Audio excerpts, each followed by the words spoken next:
Good morning, all. Luis Miguel Lexo from BrickBC Projects. Another great show we got ahead. Jake's joining, my co-host. How are you, Jake? Hey, Brick. I'm doing great. Glad to be here. Are there other people in here right now? I don't seem to see anyone else. Not yet, no. We just wait a few minutes for people to join us. Just thought I'd just play a great song by our good friend SOS on side, who mints his music as NFTs on the Ravencoin blockchain. That's his new piece, which can't get out of my head. Les Sages. Yeah, that's a pretty good piece there. That's really good. I was wondering what that was. I was like, oh, this is pretty good. I bought a few of their tokens, I think last winter. Did you? To support them a little bit, because and then, it's IPFS links to their songs, which is cool. So it's not just nothing. It was cool. Yeah, he's added that. He's actually added that to iTunes and Spotify to his collection, his playlist during the week. Because he released some hints of it a couple of weeks ago, and it just gets in your head. And then he actually sent me the unique NFT of it, which I was quite honoured and because I love that piece. And again, if SOS is listening, thank you, mate, for sending that through. That's a fantastic piece. But he's got some great stuff. Very diverse, SOS. And he's a fantastic musician. So we always like to support him, put some of his stuff on our shows. And again, this is another great piece there. And Jake, it's actually today's show. Obviously, we're focusing around DeFi Evermore, obviously a new project, which we'll get into the finer details, sort of general chit chat now until wait for people to join us. LSJ is join us. LSJ, be great to come up for you to grab the mic as well, because used to especially, he's been heavily involved in putting information out there around this new blockchain that we'll go into the finer details after. But again, just another great step in terms of what's happening in DeFi, I think, and I think provides a platform where developers can build on especially a blockchain as Evermore that's so focused on DeFi, right? So it'd be great discussions around. I hope we get a few more people live to interact in the discussion today, because I think it's a great topic in something that I'm really passionate about. Something that I actually, when I started looking at blockchain a few years ago, and especially around 2.5 years ago, and looking at DeFi and what DeFi could do for society. Again, because obviously the frustrations of banks. And I saw what DeFi was, was doing earlier and where it is today. That's something I thought this is going to massively challenge the traditional banking systems and what DeFi could do for society. Now sort of seeing a specifically focused blockchain that's focused on DeFi and what obviously can happen in the future with people building on it. It'd be a really interesting path. I know, Jake, you've been, sort of without going too deep, we get into the show after, but just general chit-chat. I know you've been quite, put a lot of information out there in relation to Evermore. I mean, I put a little bit of information out there about it. Mostly people just answering some questions here or there. They were wondering, when is the snapshot happening? How do I claim my EVR? And really, we'll talk about it later. But yeah, I support it because I think they've built stuff that I want to go onto Ravencoin, onto the most fairly launched network, because Evermore has a few questionable things they're doing. Not in terms of they're gonna wreck the network, but it's not quite the most decentralized thing. But then again, there's ways to mitigate what I'm referring to, and I'll talk about that again later as well. Fantastic. Also, shout out to SDA, our friends from SDA Markets is the company. So thank you for joining us. If you can come up and talk, be part of the conversation, it'd be fantastic. LSJ, how are you? Awesome. Thank you very much. How are you guys? Very well, very well. You've also been a big contributor in terms of putting information out there around this project. So it'd be great to get your deeper thoughts afterwards. And how's things going? How's your week been? It's all right. Just running around and there's stuff going on, and it's just it's educational. Nice. So a big bit of what I do is just educational. So it's been very educational. So that's been awesome. I've seen a few passionate tweets out there in the last couple of days from you. I can see the passion in those tweets, mate. Yeah, it's a lot of it is about what you believe. Yeah. At the end of the day, it's people have got certain ideas, and it's you love what you love, and there's certain ideas that you get if you if you follow the ideas and stuff in Bitcoin and things to the very end, and it's really hard to shake them off if you actually believe in them. So yeah, it's interesting. That's great.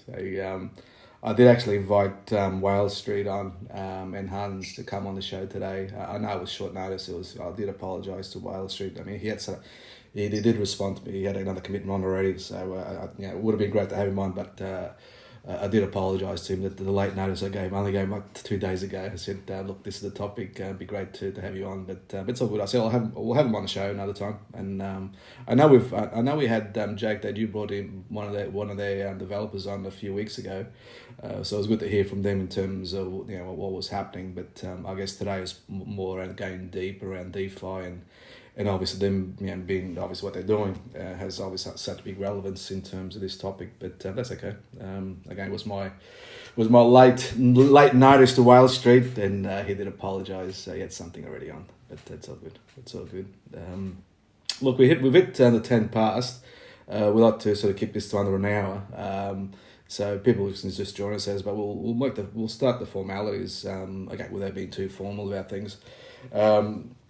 Again, probably with an intro. Again, I'm Luis Miguel Lexo. I'm the managing director and co-founder of RickBC Projects. We tokenise real estate properties here in Australia. We tokenised one earlier this year in Koala, the Brisbane property, and we're about to launch. Just slight delays on the second property, which is our first one on the Ravencoin blockchain. I can say that the team's been sort of sorting out a couple of issues that sort of delayed but I'm crossing my fingers that everything's in order for today to go live later on. So I've seen it's on the blockchain. I actually formally own a Dolphin token in my personal wallet, so it does. Everything's working. So, but yeah, it's one of those things. It's always unexpected things that happen in our new world of blockchain projects, and again, that's we're really excited about that. So enough about me. Jake, you. Yep. Hello. For anyone here or anyone watching in the future, my name is Jake Bernard. I'm Chief Financial Officer of RenewableBlocks. We are tokenizing a renewable energy solar farm and Bitcoin mining farm on the Ravencoin blockchain. We're going to be locating this in Costa Rica. I'm also project manager of Dwell Homes. We are planning on tokenizing rental properties or rental community in Illinois, which is in the USA. Luis, I have a question regarding the Dolphin tokens. Yeah. What is the token name? So I can look it up. Brick Dolphin. There's 40,000 on the scan there, and you'll see the team, the IT team, our obviously shares IT team, formally overnight transferred one to my wallet. So we processed that. So formally, it's all steam ahead. So later on, we'll get it out there and making sure I just got to talk back to the team in a couple of hours. Yeah, I see it. It was created 3 days ago. Yes, correct. Last Sunday. Right, Brick Dolphin, great. So hopefully. Yeah. When they do transition, if we can transition that main asset into a restricted asset, we can definitely do that. Or maybe they're in the process of doing that right now. No, it's all done. Yeah, it's all done. It's all been tagged and everything. Yeah. So yeah. I just don't see the $ brick. That's why maybe I'm just missing it. Hold on. Yeah, if you just go I'm on the Asset Explorer right now. Oh, I see it. There you go. I see it out. Yeah, you got 3 there. You got there. Yeah, you got 3. I just had to search for the right thing. That's great. That's great to see that. Yeah, no, that's awesome. Well, that sort of be too much about me, but it was very emotional seeing that on Sunday. Obviously, I've been talking about it for the last 6-7 months in terms of obviously switching to the Ravencoin blockchain with that next property, and to actually see it there last Sunday, mate, it was a bit emotional. You don't get emotional about business, mate, but I do. Obviously, it's something that you live and breathe. You do get emotional. So to see it there officially on the Ravencoin blockchain was actually quite an iconic moment for us, and obviously for the Ravencoin blockchain as well. So yeah, enough about me, mate. It's so great to see other restricted assets popping up. I've seen a couple over the last few months, including renewable X's. Mm-hmm. You know, we're just starting slowly, but things will boom. Yes. You know, it's not like it's not cheap to do restricted assets, especially in the future, depending on Ravencoin's price. But this is just, you know, it's a blockchain for a tech stack. So, anyways, I just had to ask because I hadn't seen it, and I just didn't know exactly what to look up to find the token. So that's really cool. No, pleasure, man. So, Pleasure. It's about sharing the messages out there, what's happening. yeah. That's fantastic. Well, today's show is focusing around in terms of the topic of Evermore. Evermore is a new blockchain that's was launched. It's launched. It's had their airdrop during the week. Actually, officially snapshot yesterday. So it's a DeFi project, which is basically a fork of the Ravencoin blockchain. And basically it's focusing around DeFi. And today we're talking about the relationship in terms of DeFi with tokenized real estate, and obviously Evermore being a new blockchain, and just talking about some of the things that are happening there. But probably firstly, actually just say hello to HGR. Thank you for joining us live. If you want to join in the chat, please ask for a mic. But probably firstly, I mean, you guys, Jake and LSJ, you guys are more technical than me when it comes to the technical side of blockchains. Jake, you better just give us a summary what Evermore is all about. Yeah, I mean, I'll just give a blanket statement. Mm-hmm. I haven't read the white paper fully yet, but basically what Evermore is Ravencoin, but with a lot more DeFi layer 1 token functionalities built into it. Like some of the two of the things that stick out to me the most are expiring assets and assets that you're able to melt in order to get Raven out of them. So there's a lot more than just that, but it's the devs that have been trying to push this into Ravencoin over about a year, 2 years or so, and they're kind of just going to go with their own thing and see how it works. And hopefully they're able to prove that all this can work, and then eventually we'll I want to move some of these functionalities into Raven onto the Ravencoin network. So that's kind of what Evermore is. But they are doing a little something different. It's not a fair launch. It's not quite an airdrop either. There's not really a name for what they're doing. If anything, they're just hard forking where Ravencoin is at currently and fitting all, I guess, the top 50,000 addresses into the first Genesis block. So it's not quite the fairest launch. It's not the fairest thing in the world, but they're doing it to allow for people to, you know, use their chain for free, basically.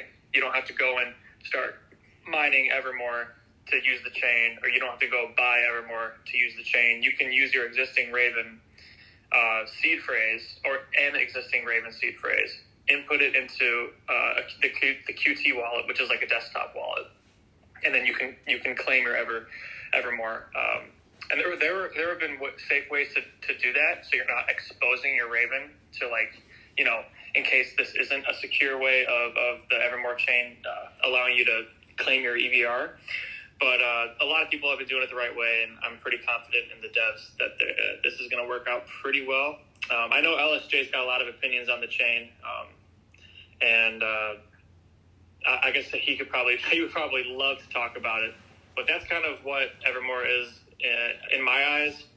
It's an extension of Raven, and they're not. Oh, I forgot to mention this. They're not competing against Raven, a Ravencoin. They've stated that, and they're also trying to, and they're even changing the mining algorithm, so it's not CowPow. It is EVR ProgPow, I think, is the name they are giving it. So it's a different mining algorithm. So people that want to mine, they're not using CowPow, so it's not a direct competitor. I've tried to talk to them about it, how it could be the Litecoin to Ravencoin. So, like, there are some features on Litecoin that could be implemented to Bitcoin and that have been implemented to Bitcoin in the past, I think 1 or 2 of them. So it's good. It's almost like Evermore is another test net for Ravencoin in a way, except it's on a layer, or not layer 1. It's on a mainnet. So we'll see. It's really exciting because I've been reading about these functions for about a year or so now, and I really wanted to try them out on a mainnet. Yeah, in terms of Evermore, I guess there's probably that's something that's, as you pointed out, to be very clear, it's not competing with the Ravencoin blockchain.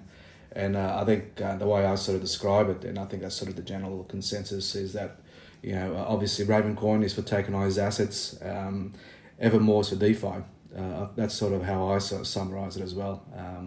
But LSJ, I know you've put a lot of content and out there in terms of what's happening with Evermore, and I do appreciate the post you put out there a few weeks ago to, again, making people aware in terms of, because obviously to claim the EVR allocation, if you're part of that 50,000 wallets, in terms of, because obviously you've got to put your Raven wallet address to claim the seed words to claim that. So there's always that element of risk, and I did actually follow your thoughts around that by actually creating a new wallet and moving some of my Raven into that wallet. So therefore there's also no risk in my other wallet. So LSJ, do you want to sort of share in terms of your thoughts on Evermore? Yeah, no worries. I suppose the first thing to say is that I really, really like the ideas in Evermore. It's just, for me personally, some of the implementation of how they've done it could have been better for the chain as a standalone network, if that makes sense. So, like, for me, I absolutely love blockchains to be as decentralized as possible and not have centralized players involved. And EVR has kind of gone that route, which is fair enough. That's the way they've gone. That's such as life. But for me, the interesting thing in EVR are some of the ideas, the technical improvements that they are adding to what Ravencoin does already.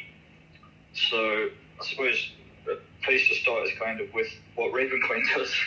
So Raven is really good at allowing people, without any significant coding effort and risk in like general coding, what Ravencoin allows people to do is to create tokens or digital assets on Ravencoin that are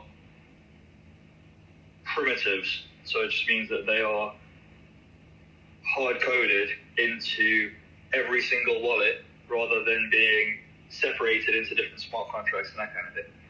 So with Ravencoin doing that, it's really, really good for ownership, because you get to own your tokens and assets that you make in your own address, which is a little bit different to smart contract platforms. So what EVR has done is they've taken the strengths and stuff that they like about Ravencoin and added some stuff from smart contract platforms where there's certain functions that smart contracts are really good at, like automation and allocating value easily and splitting up value and automating that process, but doing it in a way that doesn't rely on smart contracts. So they're doing it in a way that relies on primitives that are built into every single wallet. So every single wallet, if they follow the rules of the chain, the primitives that anyone can then go and make, if they follow the rules, are straightforward, and there's less risk in one specific smart contract of a token or something going wrong. If there's something wrong, on the other hand, it's something that affects all the tokens. So that's why getting your design is really good. So Ravencoin's been out for quite a while and has had review by lots of different people, security audits, things like that. But it's open source, so anyone can go look at it and go, actually, this could be a problem. And it's been a project that there's value behind it. So if people could attack it, and they have attacked it, I'll just say that now, that the code improves because people want to get value out by making it work wrong, by doing things not as they're supposed to do. So if the wallet allows that, there's something wrong, but then that is everyone's problem rather than just a specific smart contract. So it's like there's pros and cons to the way things work, and I think EVR has done a good job of building on top of Ravencoin, but there's a lot of new functions that are going to be coming, and I think personally it's probably a really, really good idea, because like one of the concepts is vault assets. So that means that you can create a token, and then you can basically send Raven to that token and incorporate it in the token. So the token knows how much Raven is backing it, and then people who hold that token, they know how much Raven is backing the token, and they can see the value rise and go down because it's part of the network, and that's one of the primitives. That's the way it works, and people can then get the Raven out of those tokens by melting them and stuff like that. So there's some really, really, in my opinion, good ideas. But it's just things that need testing out and trying out, and it's new ideas that have been around for a little bit, but they haven't been tested in code yet. So it's going to be really interesting to see the code come out. I think on tomorrow the wallet actually comes out. So the snapshot happened a day ago-ish, and then that information is going to get put into the wallet, and then it's going to get released so people can have a look at it and start to use it. I would say that don't expect a load of new utilities and asset types straight away. It's probably going to be the same thing as Raven pretty much, but with the changes, and then the other stuff is going to get added later on. So at the moment it'll just be a blockchain that is similar to Raven, but with certain changes, but then the other functionalities are going to get added over time.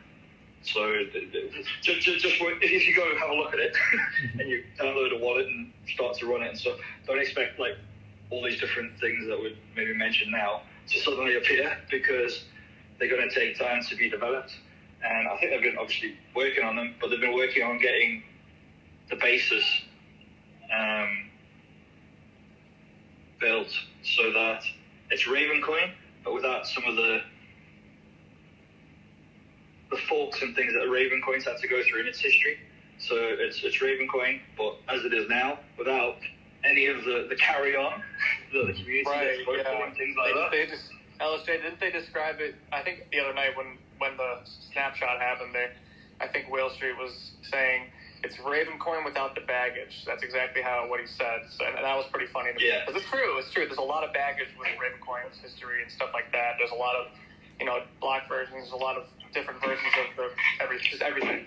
Now, I have a question. So one thing that you speak about is the centralization of the project, or of the network, right? Of the network. Is that what you're referring to, of the network? Yeah, I mean, right. So when I kind of got involved in crypto and wanting a solution to banking systems and to self-custody assets and value, it's one of the things that became like immediately apparent was that Bitcoin has got it right. It's got a really, really good ethos around the community and the network. So the network doesn't have people involved in it who can pull strings because they were funded directly by the code. So for me, when I see other things coming around, like Ethereum, which people love, I get that, but for me, that puts bias on the network. And because there's a common saying that if you want to find out what's going on, you just follow the money. And that's true of networks that are centralized. There's somewhere to follow the money too. And that's, for me, looking at new projects coming out, that's an attack vector that governments and things can potentially attack in future. So I wouldn't like to have my assets on a network that was potentially at risk in those ways. So I absolutely love Bitcoin because the network, you can get involved in it and people can add to it if they want to. They've got the ability and the coding ability. But for like other things, when you start getting into situations where the code pays for development, you start getting things happening like Ethereum Foundation, where, yeah, it's awesome, people are getting paid for putting effort in, but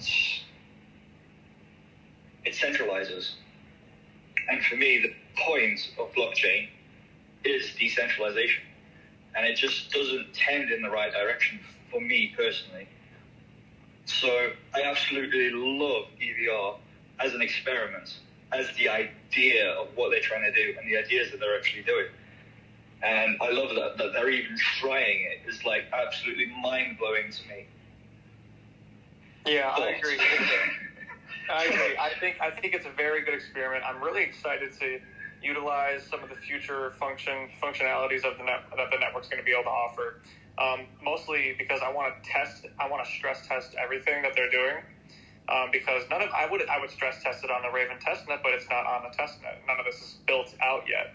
So I will be stress testing their main net, and trying to see what works, what doesn't.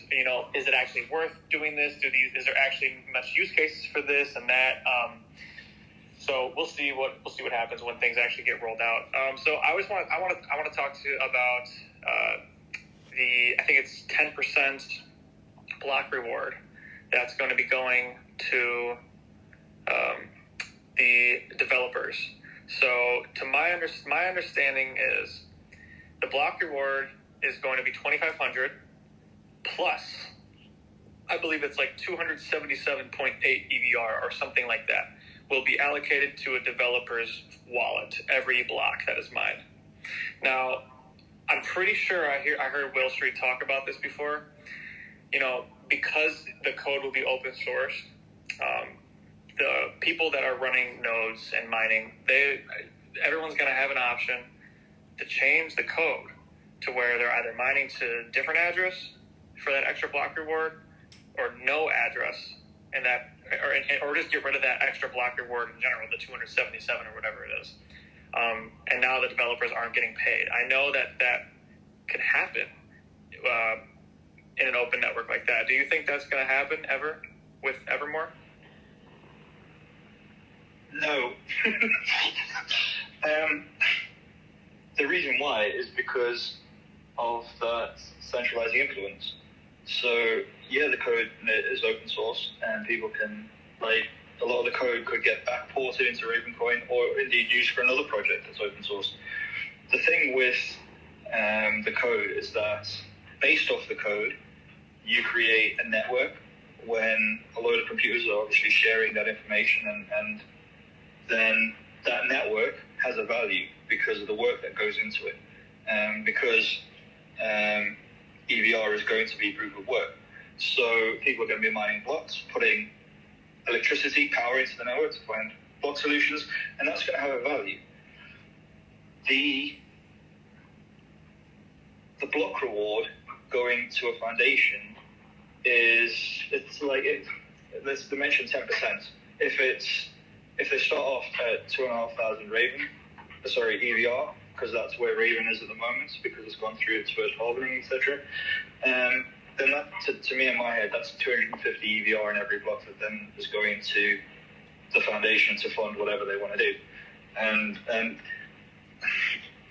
it's a situation that you get into because, yes, it's open source code and anyone can add to it, but if you want to get paid for it, you've got to go to the foundation to say, excuse me, this is what I'm going to make or build, and pay me the money.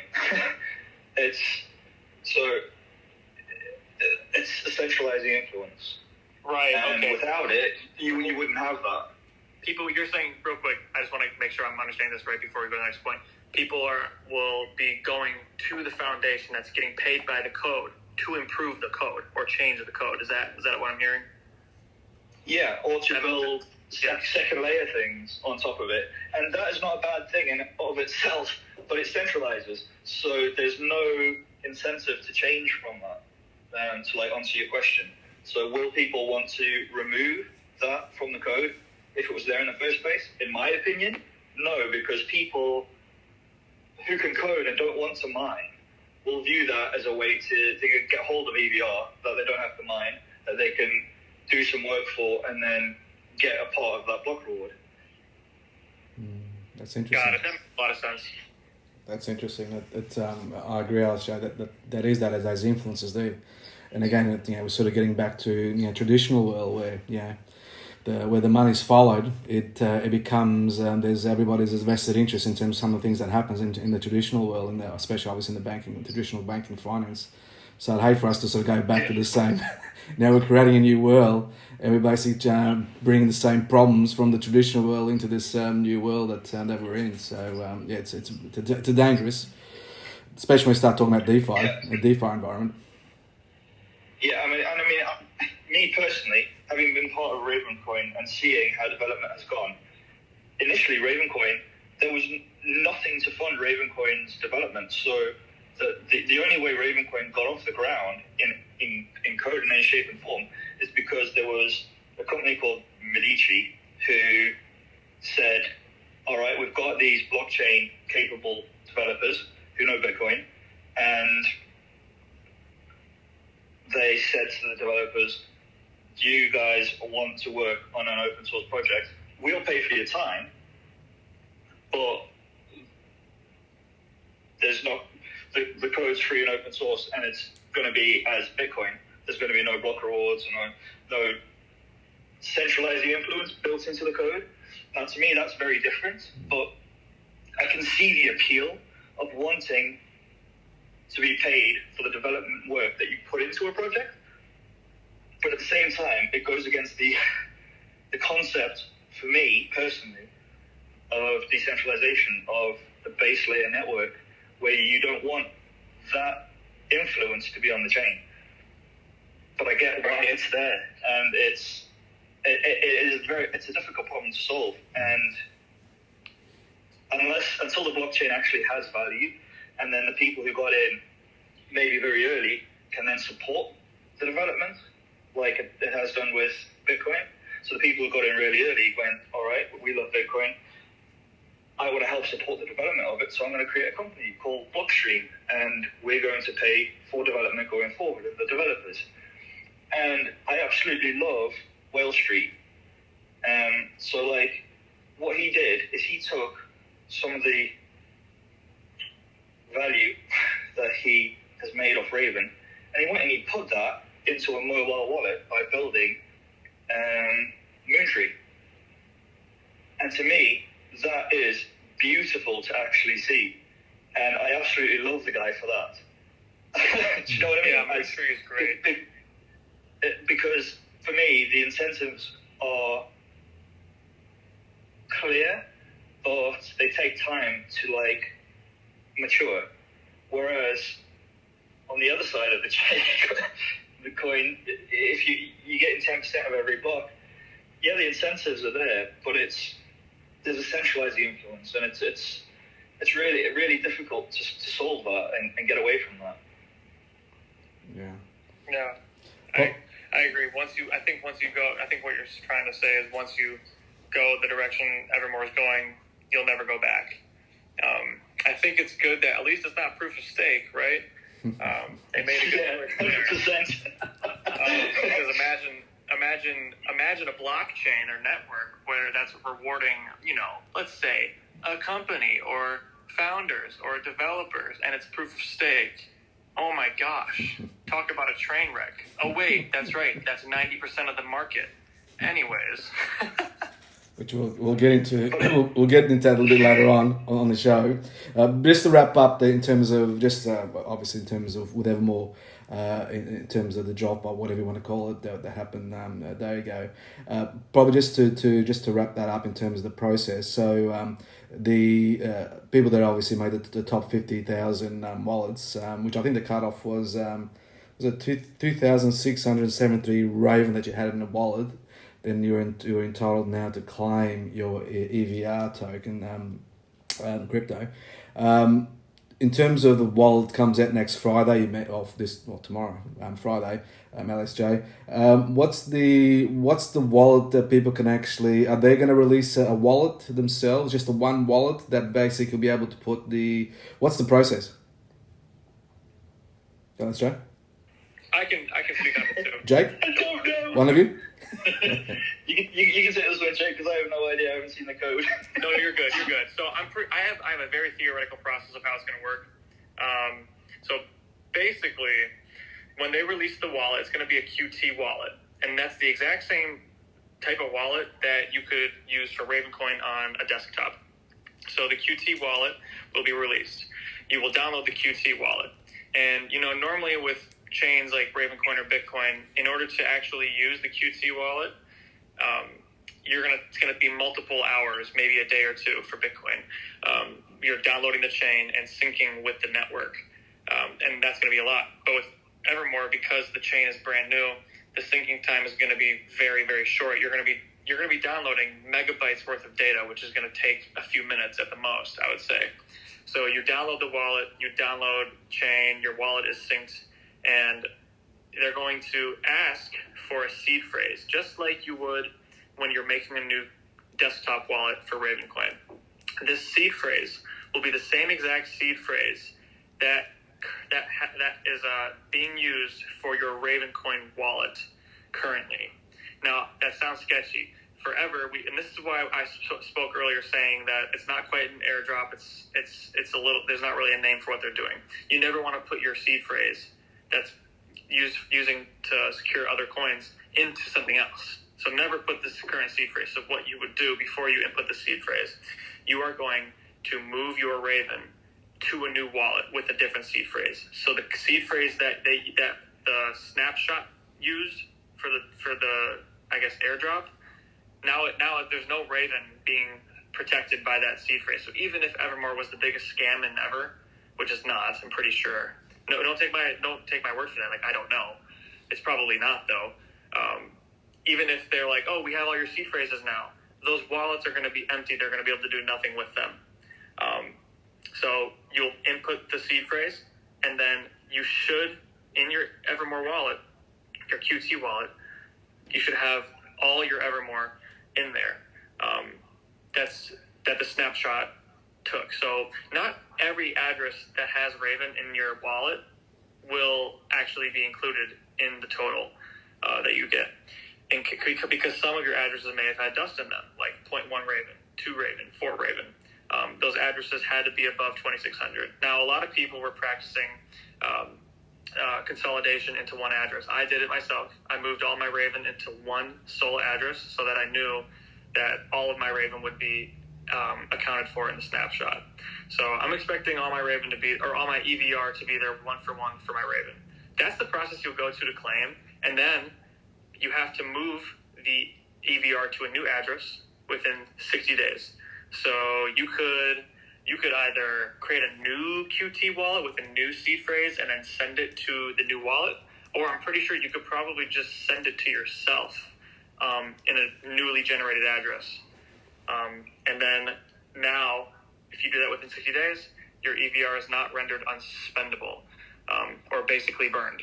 I think that's the full process to claiming your stuff. LSJ, I probably missed a step or two there. No, I'm just thinking of people that are listening to this later on that don't have no idea about seed phrases. So I just wanted to mention a bit about them, if that's all right. Yeah, please. So to me, seed phrases are magic. Okay, so it's not magic, but there's a lot of cryptography that goes behind them. So when a wallet generates a seed phrase for you to use, it's actually multi-coin. So it means that it gives you 12 words, but then from those 12 words, they can find all the associated blockchain addresses that you can use and that are associated with that wallet. But this isn't just something that works for like one blockchain. It's something that works across networks. So if you get a seed phrase, it'll work for literally it should work for every network basically that's out there that supports seed phrases. And they just use a slightly different method to find the different addresses that are associated with those seed words, those seed phrases. That little explanation is really valuable because that's how it works in a way for moving from Raven coin to EVR. So what the initial idea is that you just simply use the same seed and put it into a wallet. Now, me personally, that is being uber cautious. I wouldn't like to put my seed phrase straight into an untested bit of code, just like Jake said. So what I was recommending to people to do is, over the snapshot period, is just to put your Raven consolidated into a seed phrase, a wallet that was a temporary wallet for the duration over the snapshot period, if you wanted to claim EVR. And then after that period is done, keep a hold of those seed words, because those seed words, they could literally become your new EVR wallet. And by using those seed words, your EVR would automatically get put into your wallet. But what you would need to make sure that you do is move that EVR to a new address in that wallet in the first 60 days, because I think EVR were keen on burning the coins that weren't moved. So I just thought that was an interesting little bit about seed wallets. Yeah, that's really good. Seed words, because I actually didn't know that. But it makes sense. That's like, yeah, it's really, really cool tech. But yeah, lots of people don't know that. Don't worry. I always didn't know that seed words were like an extra layer of encryption from a private key into like a human readable type of private key. That's what I always thought it was, but obviously I'm wrong. Because I think a private key is just for one address.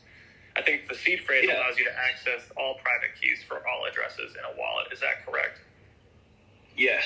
So like the way it works is you can imagine it as like 1 + 1 + 1. Literally, it's kind of that simple. So in your seed words, if you put them through a formula in a specific order and then just change parts of the formula, you get completely different private keys. And from those private keys, you can get obviously your public addresses. So just by like incrementing the formula slightly to go from 0 to 1, that'll give you a new address, and then it just rolls on, and they call that the derivation method. So it's like all the addresses are derived from your seed words. So it's really interesting, cool tech.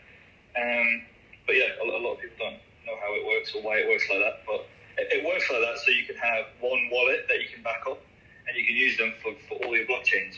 The only risk is obviously if you put your seed words into a wallet that you don't trust, that wallet potentially is able to access all your other crypto. So that is a risk. So it's being aware of where to draw the line and how you draw lines for your personal security. So like for me, I'm more cautious. I would prefer to have a seed phrase per crypto network and then leave it at that. But I do know that it can be used for all the networks if I need to, but I try to avoid that. But such is life. It's cool if you can, but it's obviously a risk if you lose those seed words and someone gets hold of them, then you lose potentially a lot more. That's some great points, Alex, Jay, in terms of wallets. Jay, are you able to put that Qt wallet? Can you pin that Qt wallet to the discussion today, so people that are listening to the recording will be able to download that Qt wallet? So just a link to it if you can. It's not released yet, but what I will do is I will just put a quick tweet out of the link to where it will be, where you download it out of the Evermore GitHub. Fantastic. That's what I will do. Fine. Because since they haven't released it yet, I can't really link to exactly where you download it from. Yeah. But like it will be there when they release it. So fantastic. Yeah, that'd be great, Jack. You can do that. Also saying hello to JC, Philly, Indy, Dennis. Thank you for joining us. Just talking about Evermore and obviously DeFi, which is sort of moving on to the next point here. Is as I said, DeFi is going to be changing the world in terms of getting challenging to the traditional banking, finance, and the clunkiness that we all know that exists. And something that I mentioned earlier, that DeFi, I was very passionate when I saw. I was being involved in, given my background and as an accountant, and seeing the challenges that traditional banking, in terms of people having access to try and get access to real estate, and how restricted and the challenges that a traditional bank has. So for me, when I saw DeFi, what DeFi can do a couple of years ago, and now to see projects like Aave, for example, they were probably the pioneers when it came to be able to borrow money, be able to borrow against your staking your cryptos, and be able to borrow against. That was obviously the massive first step in terms of DeFi. So when you get projects like Evermore coming in, and they obviously the focus is around DeFi, that for me sort of it caught my eye. And again, the way things are going, even now, obviously you can actually borrow against your NFT assets and so forth. So I guess the world of DeFi is changing, and with no doubt Evermore, they'll have obviously people building projects that be laid, because obviously Evermore's a layer 1 project, blockchain. So there'll be no doubt people building on a layer 2 options and so forth. But one of the things that excites me, guys, and ladies, is the future in terms of when we start talking about real world assets, to be able to stake real world assets on a blockchain. And let's just like hypothetically, let's use Evermore, that basically you can basically go, someone builds obviously a layer 2 or a project that can provide financing around real world assets. For me, in the future, and something I've actually been preaching out there, and to some people that know nothing about blockchain, is the future about actually staking a property title deed on a blockchain, and be able to borrow against it of a click of a button. That there is mind blowing. And when I tell people about this, they said, "Oh, that's very futuristic thinking in terms it'll never happen." But I said, go back to when you started using, people said you can have a mobile, you can have everything on a mobile phone, you like emails and so forth. That was pretty, out there. How can that happen? And obviously we couldn't do without it today. But the future in terms of staking real world assets on the chain and be able to borrow against, that is very realistic. And I know there's a few platforms out there already looking into this. I know there's an Australian out of Sydney, a particular platform that is sort of going deep into that. What's your observation, Jake and Jay, around in terms of what's happening with again staking real world assets on a blockchain? Did you say staking?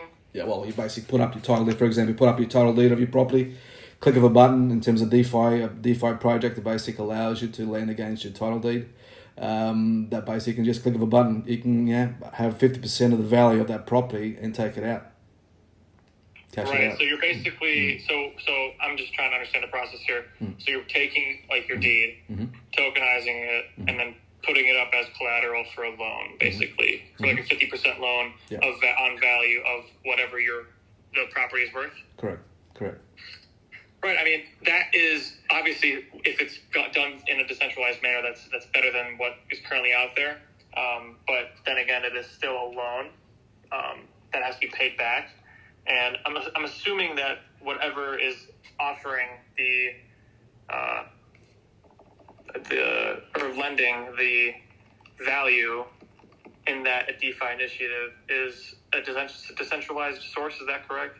Yeah, correct. So basically, So that's like hard written into the code. I mean, there's good and bad things. One, it's in the code. Two, it's in the code. So the code could be bad. You don't want to be doing that and then getting really screwed up or screwed over because of bad code. But assuming the code is good, you also have to worry about, there's no one to talk to. Like, you're like, unless it's not as decentralized as we think.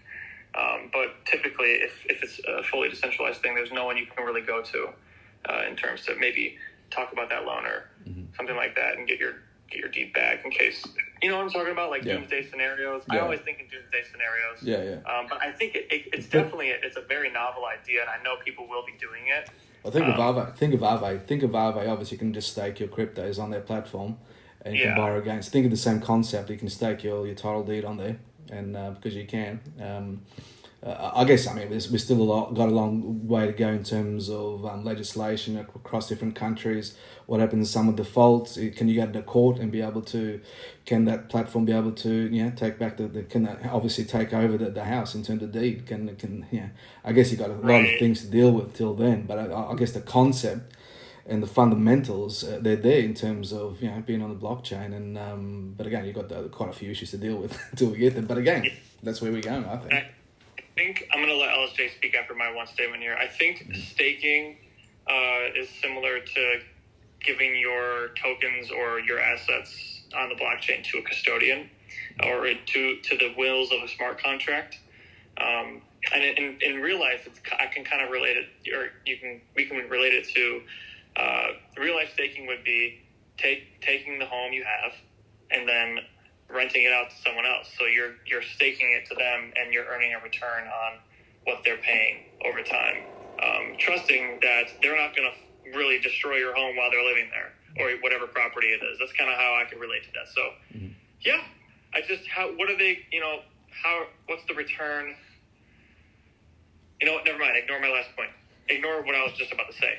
But take what I just said anyways. I think that was a good point. Like real life staking. Okay, LSJ, go ahead.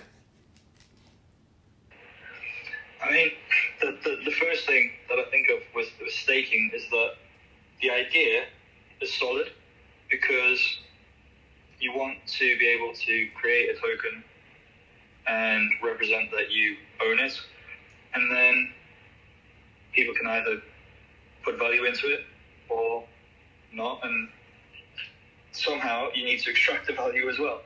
So there's a thing that Doug says that is I think is like massively applicable to tokenization, and that is most of it is like 90% legal and 10% tech. So I think the tech, I love that. Probably, it's like the tech is probably, if you wanted to use a smart contract, the tech is probably there now. It probably has some potential issues in actually implementing it and doing it securely, and some probably significant costs in doing it securely. But I think a year from now,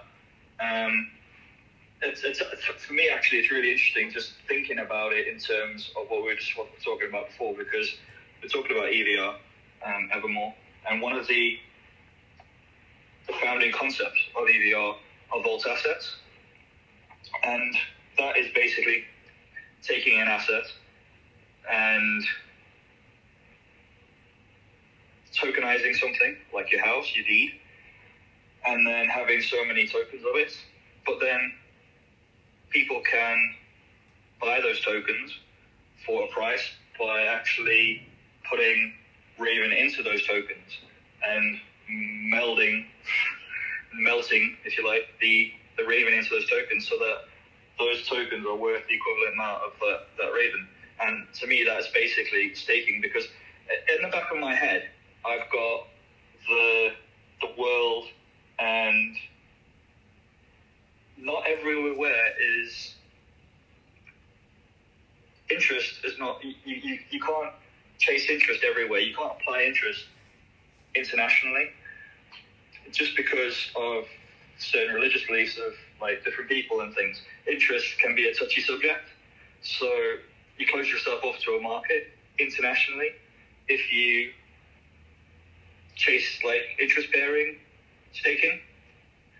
But I personally, from what I've seen of EVR and their vault assets, the ability for people to meld Raven into a vault asset, store that value there, is really interesting from a staking perspective, because whoever owns those tokens can basically melt their tokens and get the Raven out, and then the rest of the tokens kind of go to obviously whoever owns them, but then like a pro rata amount of that stays with whoever owns those tokens. So it's interesting from that point of view. So if you wanted to get 50% out, you could melt your 50%, get the value out, extract it, and then the rest of it is kind of owned by the other people, which, yeah, it's going to be an interesting, there's going to be some interesting different ideas floating around on how to actually do it technically. But I think, yeah, like before, it's 10% tech and 90% legal, and what you can actually do where the property is. Yeah, it's, the main idea in my eyes is what's actually going to be recognized as the legit thing in the real, in like the actual physical world. Like, is everyone has to recognize what is the right thing, right? Like I can go put my equity for Renewablox on a different ledger, like any ledger, but in the real, like, which ledger are they going to honor, and are we doing everything legally? Because if I'm not doing anything legally, someone will take me to court. But if I am tracking everything on a ledger like Ravencoin, it's going to be a lot easier for me to, I'm not saying I'm doing anything illegal, but, I can at least prove everything I'm doing is honest if we keep the equity tracked on a ledger like Ravencoin.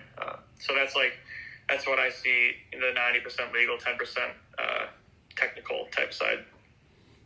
Yeah, no, that's some good points there. Some good points. And again, I thought I'd just throw out there, because in terms of that situation with staking your property title deed, only because I had these discussions with my network CS and the groups I catch up with monthly here in Brisbane, and some of the things I've chucked out there, and these are people that have got they're not aware of blockchain in terms of what's happening with blockchain, and some of them just think I've got two heads, and I actually keep saying, 5 years time, mark my words, you'll be able to stake your property and be able to borrow at a click of a button. Whatever the mechanics are, that's something that you'll be able to do.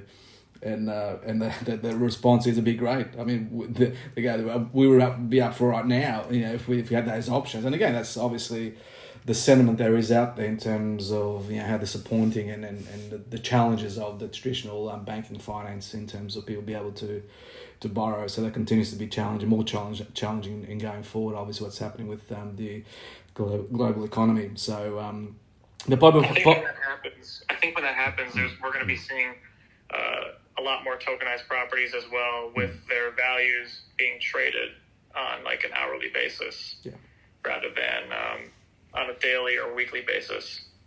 I think those things are going to coincide, and it's going to be really interesting to see how those staking mechanisms work if they do come to fruition.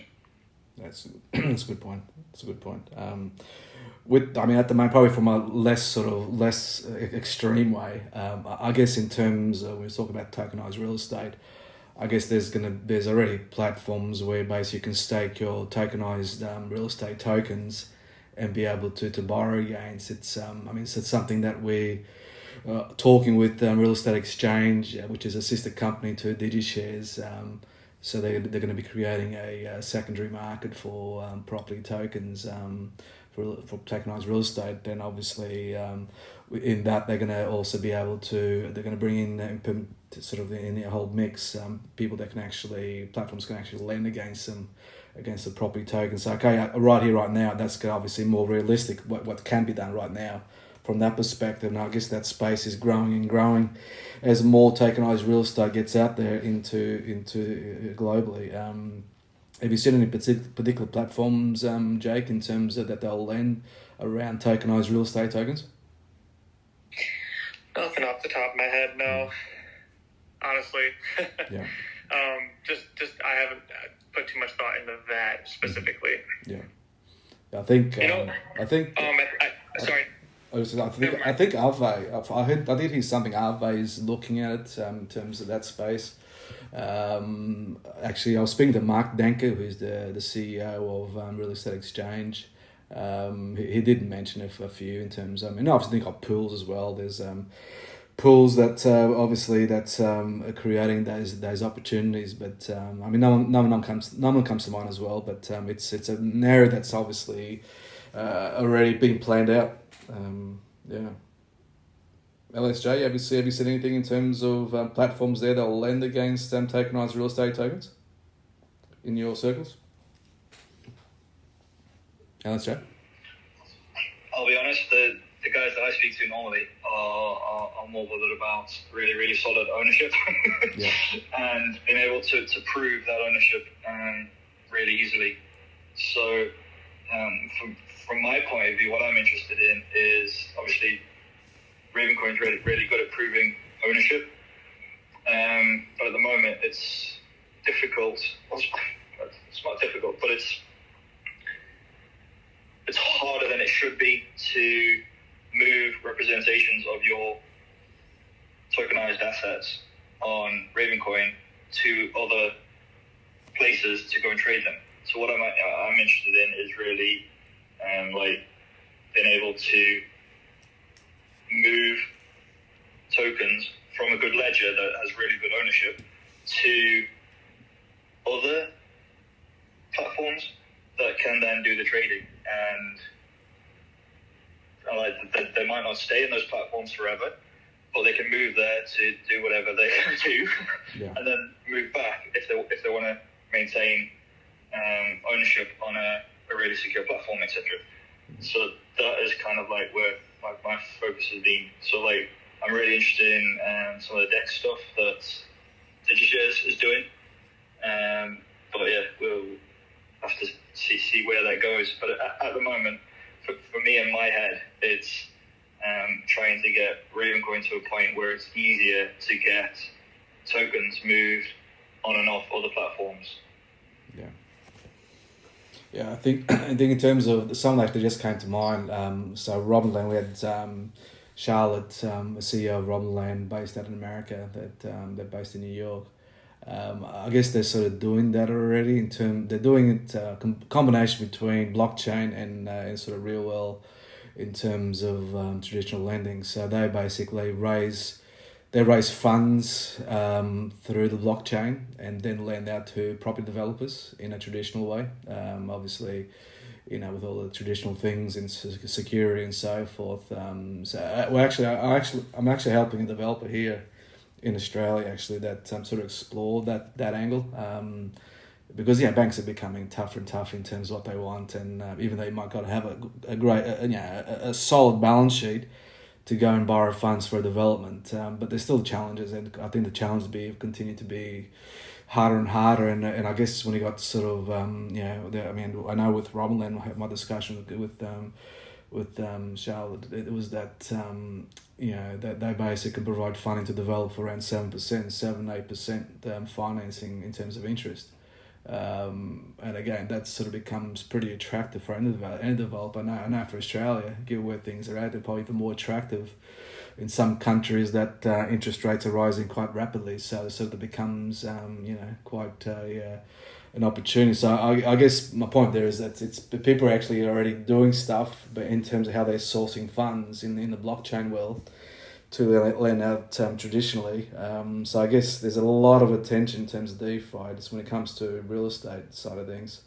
And I think there's space that'll keep developing. And now for Evermore, bringing it back to Evermore, it'd be interesting to see how people see, how project builders see Evermore to build projects on there, to go and do some DeFi projects on there. So again, be a great journey to observe.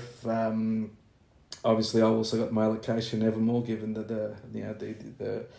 the being part of that 50,000 wallets. So again, by that I've got some, and LSJ you got some, Jake you got some. That most quite a lot of people in the Raven community have got their allocation to claim. So it'd be a great journey. So when it comes to DeFi, say 5 years time, Jake, where do you see DeFi playing a role? What's your overview? How do you see it, DeFi? What does it look like? So I'm going to be as bluntly honest as I can be.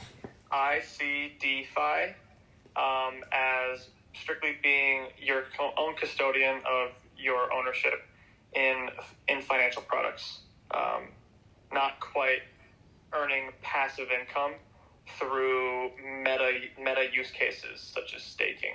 That's my personal opinion. I know a lot of people don't share that, but I personally don't think finance in general was ever supposed to be decentralized, or investment is never supposed to be decentralized. But what I do think is supposed to be decentralized is your ownership and the ledger that everyone tracks ownership of assets on. So no one can say you never owned that or you don't own that, or no one can falsify anything on an immutable ledger. That's where I think things will end up in 5 years, after a lot of fluff is broken up out of the market. Yeah, it's just the point that Dallas made earlier. I think there's a 10% tech, 90% legals. I mean, that's a lot of stuff to get through in the next 5 years. But yeah, no, I really appreciate your overview where you see it. LSJ, from your perspective, same question to you. DeFi are basically financial products that just trade on platforms that are in some measure decentralized or centralized.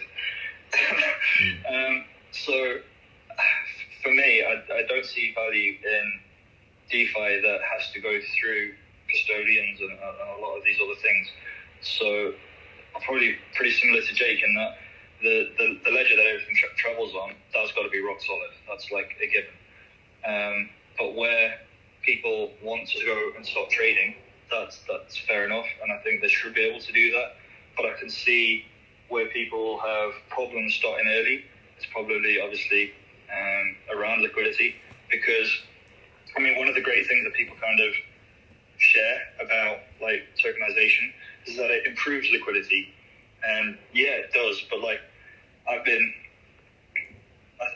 back to like early Ravencoin days where there were no markets and liquidity. Yeah, you had Raven, you had the properties and they were tokenized and stuff potentially, as an example, but the market didn't have liquidity, so you literally had to provide liquidity to the market so people could like trade. And I'm not saying people will trade property and stuff like that as easily, but the first couple of years are going to be a problem for liquidity, and then later on, as it like matures, it'll get easier. But I don't think that a lot of the platforms that exist now are necessarily going to remain viable just because they aren't decentralized. Like I've seen a lot of people talking about decentralization, but there are many layers to that people can kind of hide in to escape being called decentralized bit of code, and people have been using every trick in the book to kind of get away with that. And I think true DeFi will come, but it's not the platforms that we see now, and it's going to be really interesting to watch where people put their trust. So yeah. So, hey, Brick, I know we want to end soon, but I do have something I want people to ponder in terms of what a type of asset that Evermore is going to be bringing, what could be used in rental properties, just in general. So I know that you're able to, or there's ways to confirm ownership of an asset on the blockchain through the tool that Raven Rebels has built. And there's other tools for other blockchains that you can do stuff like that. And one thing I love on Evermore is the expiring assets. And I know there's like multiple time frames. I can't think of what it is. It's like a day, a week, and something like that. What people could do, or property owners, rental property owners, they could issue these assets, these expiring assets, to their tenants as like a key to get into the property for a set amount of time. And then once their stay is up, or whenever they're done renting, or maybe it's like a year rent a lease, the asset expires and it no longer exists, and you can't access the property anymore. So it's not like a trust. Oh, you have to send the key. You have to give us the keys back. You got to make sure there's no key copies and stuff like that on the properties. People will be able to, trust that the assets are gone and that people can't access it anymore. just because of how the network recognizes the expiring assets. I was thinking about that the other day.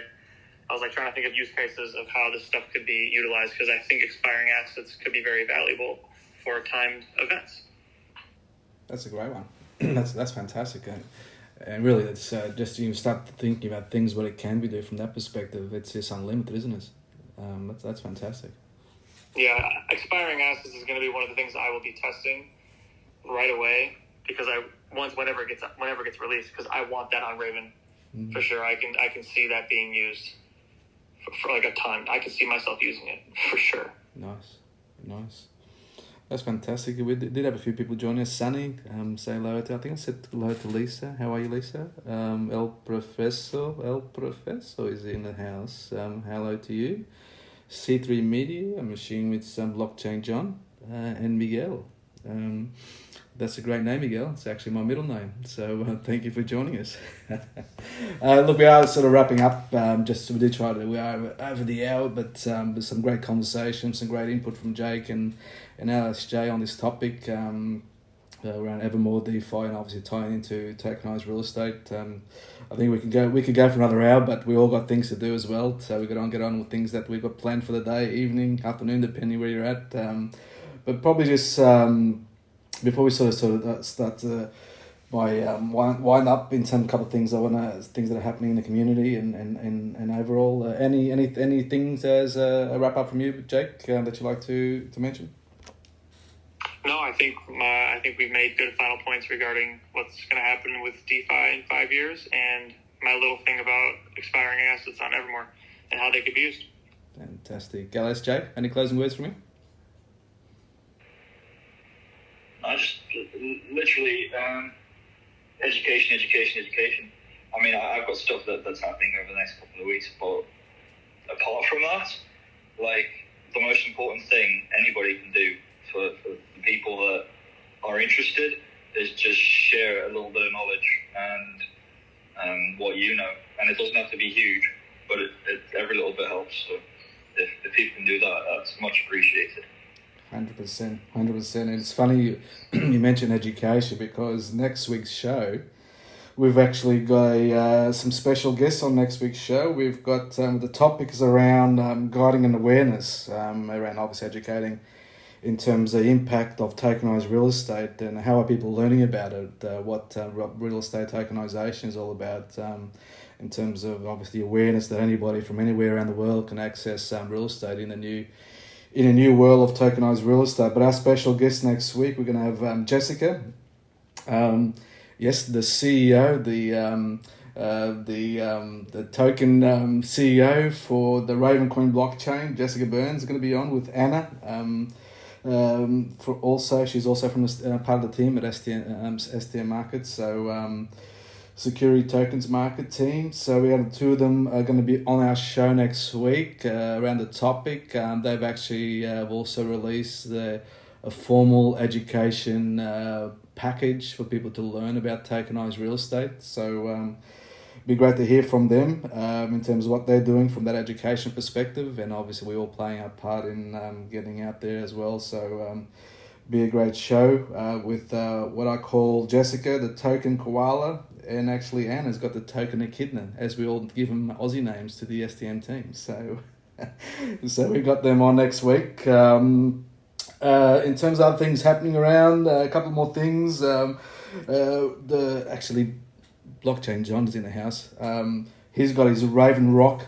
It turns 1 year today. Happy birthday to his Raven Rock that travels around the world wherever he goes, and he actually got to follow that trip. We'll put a link on how he's been taking his Raven Rock around the world in his travels. But I know it's still the 26th of October everywhere else. But John, it's the 27th of October here in Australia, so I'm saying an early happy birthday to the Raven Rock. So we'll put some links up to try to follow that journey that the Raven Rock's followed so far. And lastly, the big Ravencoin Global Awards are on this Saturday, the 29th of October at 3 p.m. US Eastern Standard Time at Braveland. That's again this Saturday. So some fantastic event that's been held. That's been hosted by C3 Media. With Blockchain John, his team, and the Ravencoin community, Philly, and Dow, and all others that have been helping. All the great work that's been done by the team that's putting this together. And again, I feel bad that I haven't contributed because we've just been in deep trying to get the dolphin properly out. So I tried to help where I could, but fantastic event this Saturday at Braveland, and we've been fortunate to be nominated in 3 awards. There's some great projects on there, and also there's some great projects that haven't made it, but because it's a bit restricted in terms of Twitter how votes are made. So, but again, congratulations to all the nominees. They're on the for this Saturday. Looking forward to the event. We'll put some links up on here after the show. Wear your best clothes. I've got my bow tie on already, got my suit on. I'm ready for the awards. So hopefully everybody will dress up for these the global awards, which you got to treat them like the Ravencoin Oscars. So get your gear. Jake, I haven't seen you in Braveland for a while, mate. What's been happening? Yeah, normally my Saturdays are pretty freaking packed, and that's normally when all the events are. And the times are usually, I think they're usually like right when it's just always when I'm busy, and I'm just like, oh jeez. I know this. What time is the global awards this Saturday? 3 p.m. Eastern Standard Time. So it'd be like 2 p.m. I should. Be 2 o'clock your time, right? 2 o'clock your Yes, time. I should be able to make it.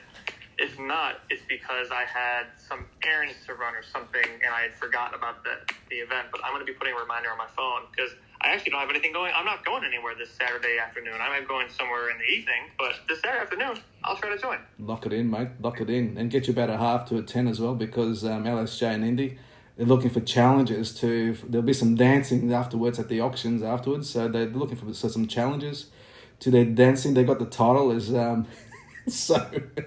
I'll try to get Jim to come. Jim, yeah, get Jim along.